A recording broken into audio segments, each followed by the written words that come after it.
पाकिस्तान से जाती तो मुझे वीज़ा न मिलता था। अमेरिका से वीज़ा लेकर आई थी, इसलिए दाखिला मुमकिन था तालिब इल्माना।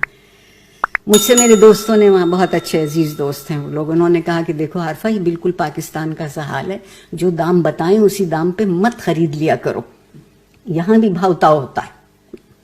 अच्छा, मैं लखनऊ यूनिवर्सिटी और लखनऊ में फरंगी महल और लखनऊ के जो प्रोविंशियल आर्काइव्स हैं सूबाई, उनमें काम करने गई थी। सबसे ज़्यादा खुशी फरंगी महल जाके हुई थी। मैं एक दिन वापस आ रही थी यूनिवर्सिटी से, तो एक बुजुर्ग केले बेच रहे थे। एक पंजाबी से जितनी तहजीब लखनऊ में मुमकिन हो सकती थी, तो मैंने उनसे पूछा कि आज क्या भाव दीजिएगा।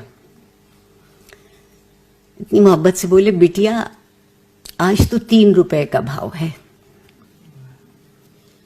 मैंने अपनी तरफ से वो सबक याद किया हुआ दोहराया कि 2.5 रुपए न दे दीजिएगा। उनका जवाब सुनिए, कहने लगे, बिटिया 2.25 वाले तो अरमान लेके चले गए।